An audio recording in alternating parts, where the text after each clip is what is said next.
Lu pernah dengar nama Tan Malaka? Kalau lu suka sejarah Indonesia, pasti lu pernah dengar sekilas. Tapi anehnya, meskipun dia punya jasa besar, namanya sering ditutupin atau bahkan dilupakan.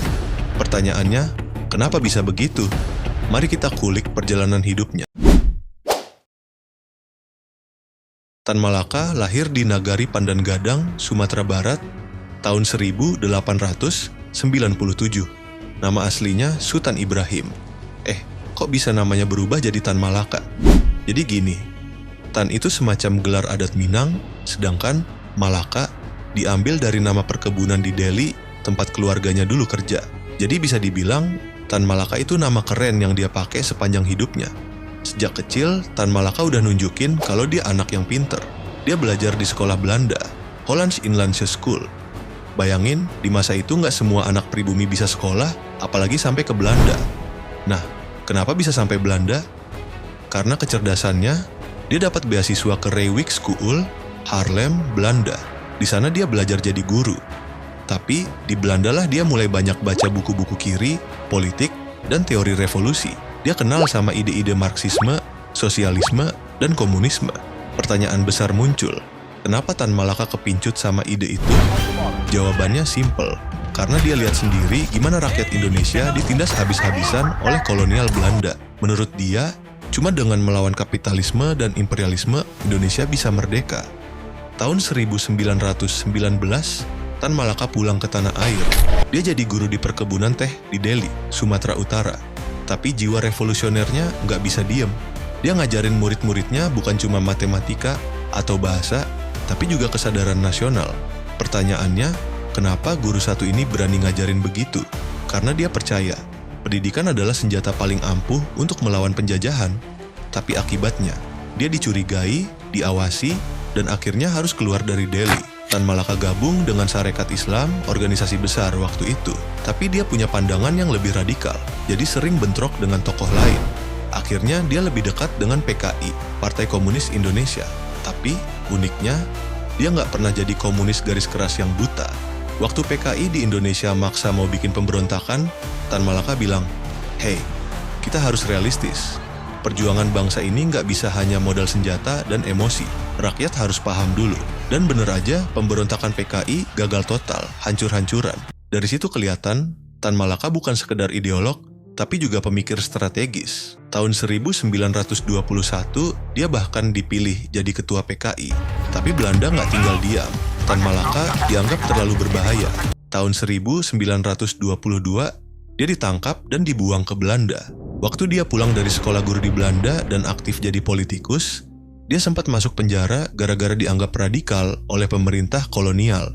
Tapi Tan Malaka malah bilang, penjara itu tempat belajar gratis. Dia banyak baca buku-buku filsafat, politik, dan ilmu sosial di sana. Nah, inilah bagian hidup Tan Malaka yang bikin dia disebut sebagai manusia 1000 paspor. Kenapa? Karena dia pindah-pindah negara terus, ganti identitas, ganti paspor, jadi kayak mata-mata internasional. Dia hidup di Belanda, Jerman, Uni Soviet, Tiongkok, Filipina, sampai Burma, Myanmar. Waktu ngungsi ke Filipina dengan nama samaran Elias Fuentes, dia sempat diciduk dan dipenjara karena dianggap mengancam keamanan negara. Ironisnya, banyak orang Filipina waktu itu simpati sama dia, karena mereka juga habis dijajah. Jadi, meski dipenjara, Tan Malaka dapat simpati dan bantuan. Dia juga pernah ditahan Inggris waktu lagi bergerilya politik di Asia Tenggara. Lagi-lagi, karena dianggap penyebar ide komunisme. Tapi dia licin banget, beberapa kali berhasil kabur atau bebas dengan cara yang nggak masuk akal. Di masa pengasingan itu, dia banyak nulis buku. Salah satunya yang terkenal adalah Madilog, kepanjangan dari materialisme, dialektika, dan logika. Buku ini ngajarin cara berpikir kritis dan rasional. Pertanyaannya, kenapa Tan Malaka nulis buku ini? Karena dia lihat bangsa Indonesia masih percaya takhayul dan mitos yang bikin kita gampang dikibulin. 1942, Jepang masuk Indonesia. Di masa itu, banyak tokoh pergerakan ditahan Jepang, tapi Tan Malaka, dia masih di luar negeri. Baru setelah proklamasi 1945, dia balik lagi ke Indonesia. Pertanyaannya, kenapa dia balik padahal risikonya besar? Jawabannya, karena dia merasa inilah saatnya berjuang langsung untuk Republik. Setelah balik, dia bikin organisasi Persatuan Perjuangan, isinya gabungan kelompok pejuang yang nggak puas sama cara diplomasi Soekarno-Hatta. Tan Malaka maunya merdeka 100% tanpa kompromi dengan Belanda. Dia bahkan bikin slogan, merdeka 100% atau mati. Nah, inilah bagian kontroversial. Kenapa Tan Malaka bisa bentrok dengan Soekarno dan Hatta padahal sama-sama pejuang kemerdekaan? Karena cara mereka beda. Soekarno-Hatta realistis. Mereka pilih diplomasi biar Belanda nggak langsung hancurin republik yang baru lahir. Tapi Tan Malaka keras kepala. Dia maunya lawan habis-habisan. Akibatnya, Tan Malaka malah ditangkap oleh pemerintah Indonesia sendiri. Ironis banget kan, pejuang kemerdekaan ditahan oleh bangsanya sendiri. Setelah keluar penjara, Tan Malaka tetap bergerilya, tapi nasibnya tragis. Tahun 1949 di Kediri, Jawa Timur, dia ditangkap tentara Republik Indonesia sendiri. Saat ditangkap TNI, Tan Malaka kabarnya tetap tegar. Ada saksi mata bilang dia sempat berkata, lebih baik aku mati berdiri daripada hidup berlutut. Lalu dieksekusi mati tanpa pengadilan. Pertanyaan besar muncul, kenapa pejuang sekelas Tan Malaka bisa ditembak oleh tentaranya sendiri? Jawabannya pahit, karena politik. Di masa itu, kondisi Indonesia kacau, banyak faksi bersaing, dan Tan Malaka dianggap ancaman. Tan Malaka meninggal, tapi idenya nggak ikut mati. Dia dikenang sebagai Bapak Republik yang terlupakan.